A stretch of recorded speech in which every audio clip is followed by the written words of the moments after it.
Bon matin, quel plaisir d'être avec vous et d'ouvrir encore une fois les Saintes Écritures. Et je vous invite à aller dans l'Évangile selon Marc aujourd'hui. Nous allons lire quelques versets dans la vie de Jésus et des versets particulièrement intéressants puisqu'il parle, entre autres, des petits-enfants. Un autre indice de l'amour que Jésus portait pour les enfants. On lit ceci au verset 30. « Partis de là, ils traversèrent la Galilée et Jésus ne voulait pas qu'on le sache. » Encore une fois, Jésus fait certaines choses à part parce qu'il veut passer du temps avec ses disciples. Et il va leur annoncer une grande nouvelle. Il dit ceci, car il enseignait ses disciples et leur dit, « Le Fils de l'homme va être livré aux mains des hommes.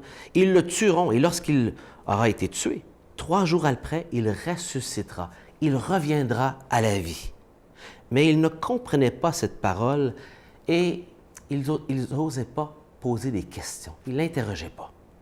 Encore une fois, Jésus annonce sa mort, ce qui s'en vient, mais ça leur échappe. Et suite à cela, regardez la conversation, tellement qu'ils ne comprennent pas, la conversation et la préoccupation. Rappelez-vous de ce mot-là, préoccupation de ses disciples. Ils allèrent à Capharnaüm. Une fois à la maison, Jésus leur demandait, « De quoi discutiez-vous en chemin? » Oh! Mais ils se taisaient, car en chemin, ils s'étaient querellés pour savoir qui était le plus grand.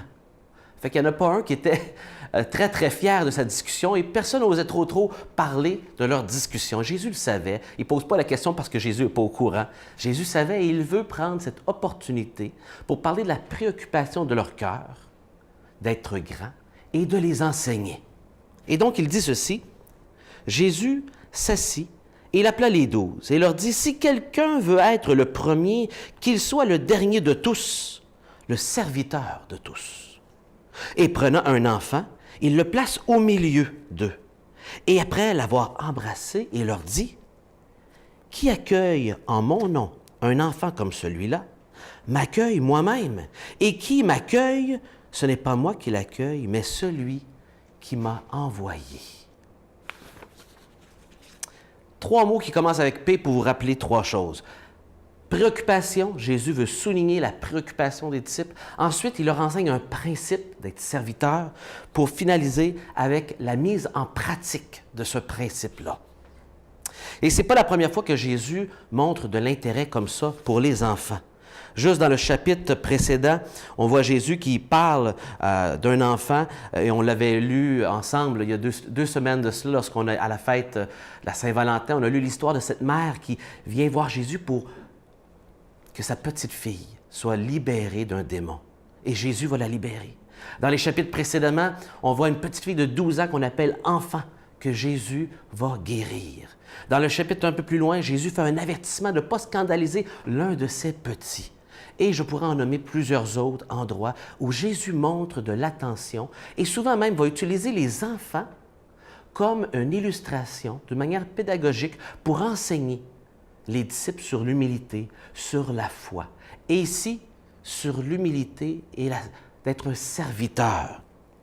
Et il va placer cet enfant qui, avec attention, tendresse, il va embrasser et placer devant ses disciples pour montrer que ce qui est important, c'est comment vous allez traiter cet enfant-là. Et que lorsque vous êtes bon, gentil, attentionné, que vous protégez cet enfant, en fait, la manière dont on se comporte envers les enfants, c'est l'expression de notre action envers Dieu lui-même.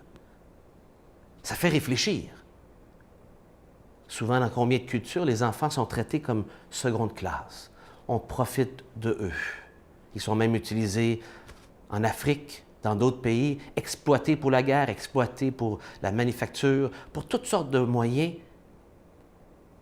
Et Jésus veut les protéger et les utilise comme un exemple même pour la foi dans l'Évangile selon Matthieu. Ici, il montre à ses disciples l'humilité, Et le principe est le suivant, si quelqu'un veut être le premier, qu'il soit le dernier de tous, le serviteur de tous. Et qui est cet exemple? Jésus lui-même, qui incarne cette servitude parce qu'il venait tout juste dans les versets précédents que les disciples ne comprenaient pas, de montrer qu'il était prêt à servir les êtres humains, servir son Père pour amener le salut des êtres humains par son sacrifice lui-même. Il était le serviteur des êtres humains.